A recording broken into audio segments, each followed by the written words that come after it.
Hey guys, welcome back to my channel. Last வீடியோல நம்ம link help பண்றேன்னு சொல்லிட்டு இவங்க ரெண்டு பேரும் கூடவே வந்திருப்பானுங்க. இதுக்கப்புறம் என்ன நடக்குது அப்படிங்கறத நம்ம இந்த வீடியோல பார்க்கலாம். இப்ப மேன்ஷன்ல சொன்ன மாதிரியே லிங்க் ஹெல்ப் பண்றதுக்காக இவங்க ரெண்டு பேரும் கூடவே தான் இருக்காங்க. பாவம் ஃபெய்யோ வேற அங்கேயே விட்டுட்டு வந்துட்டோம். இவங்கள்ட்ட என்ன சொல்லி சமாளிச்சுட்டு அங்க போறதுனே தெரியலையே அப்படின்னு யோசிச்சுட்டு இருக்கேன். அப்பதான் ஃபெய்யுக்கு உடம்பு சரியில்லைல்ல, அதனால நான் போய் அவனுக்கு சாப்பாடு கொடுத்துட்டு வரேன். பேலன்ஸ் இந்த சாப்பாடு மட்டும்தான் இப்ப அவனால சாப்பிட முடியுது. அதோட அவன் மேன்ஷன்ல வேற நிறைய வீரர்கள்லாம் இருப்பாங்க. அதனால நான் மட்டும் போயிட்டு வரேன், நீங்க வேணா ஹண்டிங்க்கு போங்க அப்படின்னு சொல்லிட்டு இதான் சாக்கடை நம்ம லிங்க் அங்க இருந்து வேக வேகமா கிளம்பிடுறா. அங்க போயிட்டு எங்கடா இங்க விட்டுட்டு போன ஃபெய்யுவை காணோம் அப்படின்னு சொல்லிட்டு இருக்கேன். இவனா இவ்வளவு ரொம்ப நேரமா ஆளையே காணோம் அப்படிங்கறதுனால நொந்து போய் உட்காந்துருக்கான். லிங்க பார்த்ததும் இவ்வளவு நேரம் எங்க போன, நான் உனக்கு காணோம் அப்படிங்கறதுனால ரொம்ப நேரமா அங்கேயே வெயிட் பண்ணிட்டு இருக்கேன் அப்படின்னு சொல்லி கேட்க, இவளா என்ன சொல்றதுனே தெரியாம என்னோட மிஸ்டேக் தான், உன்கிட்ட அப்புறமா இதை பத்தி சொல்றேன், இப்ப முதல்ல இங்க இருந்து கிளம்பிடலாம் அப்படின்னு சொல்லிட்டு நம்ம பெய்யவும் லிங்கம் அங்க இருந்து கிளம்பிடுறாங்க. இப்ப இன்னொரு பக்கம் அதே மார்க்கெட்ல ஷாப்பிங் பண்ணிட்டு இருக்கிற நம்ம சென்னையும் நானாவையும் காட்டுறாங்க. இஷ்டத்துக்கு பாக்குறதெல்லாம் அந்த அம்மா பாட்டுக்கு வாங்கி போட்டுட்டு இருக்க, கரியாகிறது என் காசு தானே அப்படின்னு சென்னு பாப்போமா, போதும் போதும் அப்படின்னு சொல்லி இழுத்துட்டு வந்துட்டு இருக்காரு. இங்க பாருமா, உனக்கு பிடிச்ச எதுனாலும் வாங்கலாம், அது உன் இஷ்டம். ஆனா ஏன் இந்த கல்யாண ட்ரெஸ் வாங்கியிருக்க அப்படின்னு கேட்க, இந்த அம்மாவா, ஏன் இந்த ட்ரெஸ்ஸுக்கு என்ன குறைச்சல், இது நல்லா தானே இருக்கு, அதோட இந்த ட்ரெஸ் எல்லாம் எனக்கு பிடிச்ச பர்சனோட போட முடியலையே அப்படின்னு சொல்லி நான் ரொம்பவே ஃபீல் பண்ணிருக்கேன் அப்படின்னு சொல்லிட்டு இருக்கேன். இப்ப அந்த பக்கமா வந்து நம்ம ஜின் இவங்க ரெண்டு பேரையும் பாத்துறா. ஜின் இதுதான் இந்த ஆண்டியை ஃபர்ஸ்ட் டைம் பாக்குறா அப்படிங்கறதுனால, யார் இவங்க, இங்க என்ன பண்ணிட்டு இருக்கீங்க அப்படின்னு கேட்க, அதுக்கு ஜென்னும், அது வந்து நாங்க ஷாப்பிங் பண்றதுக்காக வந்தோம், அப்புறம் இதுதான் என்னோட கசின், உங்க ஆண்டி நானா, இது ஜின்ராங், நானோட மூத்த பொண்ணு அப்படின்னு சொன்னதும், ஓ ஜின்ராங்கா, அதுக்குள்ள இந்த பொண்ணு ரொம்ப பெரிய பொண்ணா வளர்ந்துட்டா அப்படின்னு இவங்க வழக்கம் போல தெரிஞ்ச ரியாக்ஷனை கொடுத்துட்டு, எனக்கு ஒரு ஹெல்ப் பண்றியா, இந்த ட்ரெஸ் நல்லா இருக்கான்னு பார்த்து சொல்ல, எங்க ரெண்டு பேர்த்துக்கும் இந்த ட்ரெஸ் நல்லா பர்ஃபெக்டா மேட்ச் ஆகுதா அப்படின்னு வேற கேட்டுட, இப்ப ஜின்னா ஜென் கிட்ட, ஓ வெட்டிங் ட்ரெஸ்ஸா, நடக்க போற இந்த நல்ல விஷயம் எங்க அம்மாக்கு தெரியுமா அப்படின்னு கேட்டுட்டு இருக்கா. ஜென்னுக்கா ஒரு மாதிரி ஆயிடுது. என்ன நல்ல விஷயம், ஒரு நல்ல விஷயமும் கிடையாது, நீ நினைக்கிற மாதிரிலாம் எதுவும் இல்லம்மா ஜென் அப்படின்னு சொல்லிட்டு இருக்காரு. யோ சித்தப்பா, உங்களை ரொம்ப லாயலான மனுஷன் நினைச்சேயா, ஆனா இப்படி பண்ணிட்டீங்களே அப்படின்னு சொல்ல, கூடவே இந்த அம்மாவும், ஆமா ஆமா, உங்க சித்தப்பா ரொம்ப லாயலானவர் தான், அதுலலாம் எப்பவுமே மாற மாட்டாரு, அப்புறம் என் மேல இருக்கிற ஃபீலிங்ஸும் தான் அப்படின்னு சொல்லிட, இதுல நம்ம ஜின் பயங்கரமா காண்டாயிடுறா. அப்படியா, அப்ப நான் உங்களை டிஸ்டர்ப் பண்ண மாட்டேன் அப்படின்னு சொல்லிட்டு அங்க இருந்து கிளம்ப, இப்ப நேரா மேன்ஷனுக்கு வந்துட்டு மார்க்கெட்ல நடந்த எல்லா விஷயத்தையுமே நம்ம நானி கிட்ட சொல்லிட்டு இருக்கா. இப்ப அந்த இடத்துக்கு பதறி போய் வந்து நம்ம சென்னு நானி கிட்ட, நீங்க நினைக்கிறது எதுவுமே உண்மை கிடையாது, உண்மையாவே என்ன நடந்துச்சு அப்படிங்கறத நான் உங்களுக்கு எக்ஸ்பிளைன் பண்றேன் அப்படின்னு சொல்லிட்டு இருக்கேன். நாளைக்கு அவர் சொல்றதெல்லாம் கேட்கற அளவுக்கு பொறுமையே இல்ல, ஏன்னா அந்த அளவுக்கு வெறுப்பாகி போய் உட்கார்ந்துருக்காங்க. உங்க மேரேஜ்க்காக தான் என்கிட்ட பணம் கேட்டீங்களா, இருந்தாலும் ஒரு வார்த்தை என்கிட்ட இதை பத்தி சொல்லியிருக்கலாமே, பரவாயில்ல இருக்கட்டும், எனக்கு அந்த பணத்தை நீங்க திருப்பி கூட தர வேண்டாம் அப்படின்னு மட்டும் சொல்லிட்டு ஹாப்பி மேரிட் லைஃப் அப்படின்னு சொன்னதும், பாவம் நம்ம சென்னுக்கு அப்படியே மனசே உடைஞ்சு போயிடுது. அவர் ஒரு பக்கம் என்ன சொல்றதுன்னே தெரியாம அப்படி தவிச்சு போய் நின்னுட்டு இருக்காரு. ஆனா இந்த அம்மா சும்மா விடுற மாதிரியே இல்ல. நானி கிட்ட போயிட்டு, அதோட இந்த மேன்ஷன்ல ஜென்னுக்கும் கொஞ்சம் பங்கு இருக்குன்னு நினைக்கிறேன் அப்படின்னு சொல்லி பேச்சு எடுக்க, நம்ம நானிக்கு இவங்க என்ன சொல்ல வராங்க அப்படின்னு புரிஞ்சு போயிடுது. நம்ம ஜின் தான், இந்த அம்மாலாம் இதை பத்தி பேசுது அப்படின்னு சொல்லி கொஞ்சம் கடுப்பாயிடுறா. ஆனா என்ன பண்ண முடியும், ஆமா நீங்க சொல்றது சரிதான், இந்த மேன்ஷனை உங்க கல்யாணத்துக்கு அப்புறம் நான் ரெண்டா பிரிச்சிடுறேன், ஒரு பக்கம் உங்க வாழ்க்கையை நீங்க வாழ்ந்துக்கோங்க அப்படின்னு மட்டும் சொல்லிட்டு நம்ம நானி அங்கிருந்து அமைதியா கிளம்பிடுறாங்க.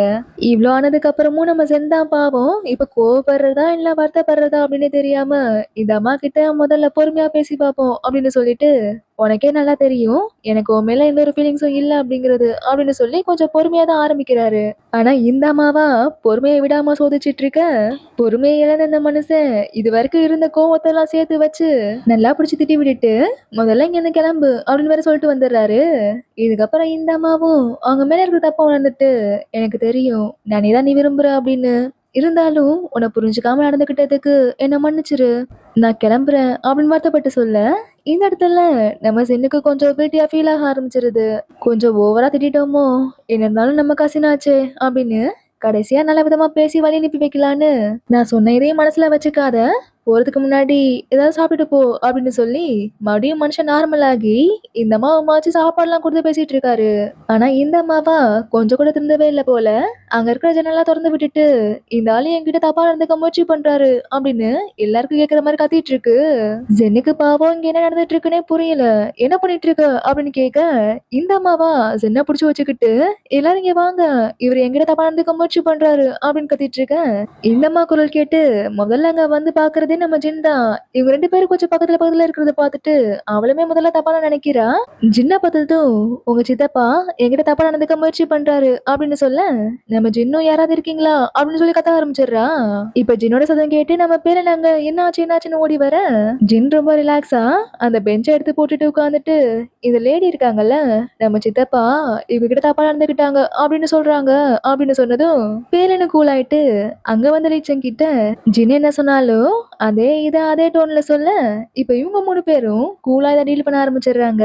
யாரு? எங்க சித்தப்பாவா? எங்க சித்தப்பாவை பத்தி எங்களுக்கு தெரியாதா? அந்த மனுஷன் இப்படி பண்ணாரு அப்படின்னு ஒரு சின்ன குழந்தைகிட்ட சொன்னா அது கூட நம்பாது. எங்க சித்தப்பாக்கு இந்த அளவுக்குலாம் தைரியமே கிடையாது. அது மட்டும் இல்லாம அதுக்கெல்லாம் அவர் செட்டே ஆக மாட்டாரு அப்படின்னு சொல்லிட்டு இந்த அம்மா காண்டாயிடுது. அப்ப நான் இவ்வளவு தூரம் சொல்லி என்ன நம்ப மாட்டீங்களா? இருங்க உங்க மானத்தையே வாங்குறேன் அப்படின்னு சொல்லிட்டு பக்கத்துல இருக்கிற எல்லாரையும் கூப்பிட அங்க நம்ம நானி வந்துடுறாங்க. உடனே இந்த அம்மாவும் நீ சரியான நேரத்துக்கு தான் இங்க வந்திருக்க. இந்த ஆளு என்கிட்ட தப்பா நடந்துக்க ட்ரை பண்ணாரு அப்படின்னு இவரை மாட்டி விட நம்ம ஜின் பேலன் அப்புறம் லீச்சங்கே இது பச்சை போயின்னு நல்லாவே தெரியுது. நம்ம நானி இதை நம்பிடுவாங்களா என்ன? இவ்வளவு நேரம் பொறுமையாவே எல்லாத்தையும் ஃபேஸ் பண்ணிட்டு இருந்த நம்ம நானி இப்ப கொஞ்சம் பொறுமையை இழந்து உனக்கு என்னதான் வேணும், எதுக்கு இந்த ஆளு மேல இப்படி வீணா பழைய போட்டுட்டு இருக்க அப்படின்னு டைரக்டாவே கேட்டுட்ட. என்ன குடும்பத்துல எல்லாரும் சேர்ந்து இவருக்கு சப்போர்ட் பண்றீங்களா? உங்களை என்ன பண்ற பாருங்க அப்படின்னு அங்க இருக்க திங்ஸ் எல்லாம் தூக்கி வீச ஆரம்பிச்சிடுறாங்க. கடைசியா அங்க யாருமா எங்களுக்கு இன்ஃபார்ம் பண்ணது அப்படின்னு அதிகாரிங்க வந்துட்டு நான் தாங்கயா பண்ணேன் அப்படின்னு நம்ம லீச்சன் இந்த பொம்பளை இவர் மேல தேவையில்லாம பழிய போட்டு எங்க எல்லாரையும் பிளாக்மெயில் பண்றாங்க. அதோட எங்க பார்மசில இருக்கிற திங்ஸ் எல்லாம் போட்டு உடைச்சு இங்க வந்து பிரச்சனை பண்ணிட்டு இருக்காங்க அப்படின்னு சொல்லிட்டு இவங்க முதல்ல இங்க இருந்து கூட்டு போங்க அப்படின்னு வந்து அதிகாரி கிட்ட பிடிச்சு கொடுத்துட்றா. இந்த கேஸ் கோர்ட்டுக்கு போக அங்க இந்த அம்மாவை இந்த ஊரை விட்டு போக சொல்லி ஆர்டர் கொடுத்துட்றாங்க. அதனால இப்ப வேற வழியே இல்லாம நம்ம நினைச்சது ஒண்ணு நடந்தது ஒண்ணு அப்படின்னு மூட்டை முடிச்செல்லாம் கட்டிட்டு அங்க இருந்து கிளம்பிட்டு இருக்க. என்னதான் இவ்வளவு விஷயம் ஆனாலும் நம்ம நானாவோட கஷ்டம் என்ன அப்படின்னு நம்ம நாளைக்கு நல்லாவே புரியுது. ஏன்னா இந்த சொசைட்டில ஒரு சிங்கிள் லேடியா, அதுவும் ஹஸ்பண்ட் இழந்த ஒரு சிங்கிள் லேடியா வாழ்றது எவ்வளவு கஷ்டம் அப்படின்னு நம்ம நாளைக்கு நல்லாவே தெரியும் இல்லையா? அதனால எந்த ஒரு கோவமோ வருத்தமோ காட்டிக்காம நம்ம நானாக்கு இவங்கதான் கொஞ்சம் ஆறுதலா பேசிட்டு இருக்காங்க. அப்பதான் இனிமேல் நீ எங்க போய் தங்க போற அப்படின்னு கேட்க என்னோட சிஸ்டர்ஸ் இங்க பக்கத்து ஊர்ல தான் இருக்காங்க. அதனால நான் உங்க வீட்டுல போய் தங்கிக்கிறேன். நானும் உன்ன மாதிரி சந்தோஷமா வாழதான் ஆசைப்பட்டேனே தவிர மத்தபடி உன்னை கஷ்டப்படுத்தணும் அப்படின்னு சொல்லிட்டு நான் எதுவுமே இதை பண்ணல. ஆனா உனக்கு இருக்கிற அந்த தன்னம்பிக்கையும் துணிச்சலும் இந்த சொசைட்டியை பாக்குறப்போ எனக்கு கொஞ்சம் கூட இல்ல. அதான் இந்த மாதிரி முட்டாள்தனமா நடந்துகிட்டேன், என்னை மன்னிச்சிரு. நான் இப்ப இங்க இருந்து கிளம்புறேன். நீயும் சேர்ந்து சந்தோஷமா வாழணும் அப்படின்னு கடைசியில இவங்க அவங்க 2 பேரையும் வாழ்த்திட்டு அங்க இருந்து கிளம்பிட்டு இருக்காங்க. இதுக்கப்புறம் நம்ம சென் நானி கிட்ட நடந்த எல்லாத்தையும் நினைச்சு ரொம்பவே ஃபீல் பண்ணி பேசிட்டு இருக்காரு. ஏன்னா நானா அவ்வளவு பண்ணியுமே நானியோட ஃபேமிலி எல்லாரும் நம்ம நானாக்கு சப்போர்ட் பண்ணாம நம்ம சென்னதான் நம்பி சென்னுக்கு சப்போர்ட் பண்ணிருப்பாங்க. இதுல இருந்தே நீங்க எல்லாரும் என்ன எவ்வளவு நம்புறீங்க அப்படின்னு நான் நல்லாவே புரிஞ்சுக்கிட்டேன். உங்களை நினைச்சு இன்னைக்கு எனக்கு ரொம்பவே பெருமையா இருக்கு. அதோட ஏத்த கடையில வேற இன்னைக்கு செலவுக்கு கொஞ்சம் காசு பத்தலன்னு சொல்லிட்டு கடன் வாங்கிட்டேமா, என்ன மன்னிச்சிடு அப்படின்னு சொல்லிட்டு இருக்க. நானியா என்ன கடன் வாங்கியிருக்கீங்களா? உங்க பேர்ல தானே வாங்கியிருக்கீங்க? ஆமா ஆமா, அது என் மேல தப்பு தான், நானும் திருப்பி கொடுத்துட்றேன். இப்ப என் மேல எதுவும் கோவம் இல்லையே அப்படின்னு கேட்டதும் எனக்கு எதுக்கு உங்க மேல கோவம் வரப்போகுது அப்படின்னு கொஞ்சம் வெயிட்டா வேறுப்பா சொன்னதும் நீ சொல்றதுல எனக்கு நல்லாவே புரியுது, இன்னும் என் மேல கோவம் இருக்கு போல. உனக்கு என்ன அடிக்கணும்னு தோணுச்சுன்னா அடிக்க கூட செஞ்சிரு அப்படின்னு சொல்ல நானியா நான் ஏன் உங்களை அடிக்கணும் அப்படின்ட்டு அப்படியே கொஞ்சம் தள்ளி போறாங்க. உடனே இந்த மனுஷன் உணர்ச்சி வசப்பட்டு நீ அடிக்கலன்னா பரவாயில்ல, உனக்கு பதிலா என்ன நானே அடிச்சுக்கிறேன் அப்படின்னு சொல்லிட்டு காமெடி பண்ணிட்டு இருக்காரு. இவரே போய் கதவுல மோதிக்கிறாரு, கையில இருக்கிறதெல்லாம் வச்சு இவரே அடிச்சுக்கிறாரு. இதெல்லாம் பார்த்துட்டு இருந்த நம்ம நானியும் போதும் போதும் நிறுத்துங்க, எதுக்காக அப்படிலாம் பண்ணிட்டு இருக்கீங்க அப்படின்னு கேட்க ஒரு வழியா என் மேல இருந்த கோபம் போயிடுச்சுன்னு நினைக்கிறேன். அப்புறம் உன்கிட்ட இன்னொரு விஷயம் சொல்லணும். இன்னைக்கு நீ ஃப்ரீயா இருந்தா நம்ம 2 பேரும் சேர்ந்து அந்த பெர்ஃபார்மன்ஸுக்கு போயிட்டு வரலாமா அப்படின்னு சொல்லி டிக்கெட் எடுத்து காட்ட நம்ம நாளைக்கே சந்தோஷத்துல கொஞ்சம் வெக்கம் வந்துருது. நீ சிரிக்கிற, அப்ப என் மேல உனக்கு கோபம் இல்ல தானே? நைட்டு பெர்ஃபார்மன்ஸுக்கு போலாம், உனக்கு ஓகே தானே அப்படின்னு சொல்லிட்டு ஒரு வழியா எல்லாம் நார்மல் ஆகி இந்த ஜோடியும் சேர்ந்துடுறாங்க. இப்ப அப்படியே கட் பண்ணா நைட்டு அந்த டான்ஸ் பெர்ஃபார்மன்ஸ் நடக்க போற இடத்துல தான் காட்டுறாங்க. அங்க முதல்ல வர ஜோடி யாருன்னு பார்த்தா நம்ம ஃபெய்யும் இளிச்சங்கும் தான். வரப்பவே ஃபெய்யு கிட்ட எதுக்கு சொல்லி வைப்போமே அப்படின்னு, அப்படி யாராவது உன்ட்ட ஏதாவது கேட்டாங்க அப்படின்னா உனக்கு உடம்பு சரியில்லை அப்படின்னு சொல்லிரு அப்படின்னு சொல்லி கூட்டிட்டு வந்துட்டு இருக்கா. நம்ம ஃபெய்யுக்கு தான் ஏன் இப்படி சொல்றானே ஒன்றும் புரியல. இப்ப உள்ளார முதல் ரோலே பார்த்தா வேற யாரு, இவங்க 2 பேரும் உட்கார்ந்துருக்கானுங்க.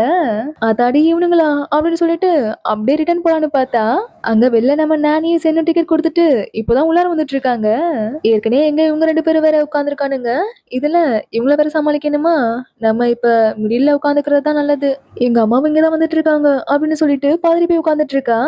உடனே இவனும் ஆர்வம் தாங்க முடியாம எங்கன்னு சொல்லி திரும்பி பார்க்க, திரும்பி மட்டும் பாத்துறாத அப்படின்னு சொல்றதோட இந்த பார்ட் முடியுது. இதுல இன்னொரு டிக்கெட் வேற மிஸ் ஆகுது. அதுதான் நம்ம பெலனும் லூவும். அந்த டிக்கெட் வேற இன்னும் பேலன்ஸ் இருக்கு. இதுக்கப்புறம் அவனுங்க வருவானுங்களா? அவனுங்க வந்ததுக்கு அப்புறம் எப்படி இருக்கும் அப்படின்னு சொல்லிட்டு நம்ம அடுத்த வீடியோல பார்க்கலாம். பாய்.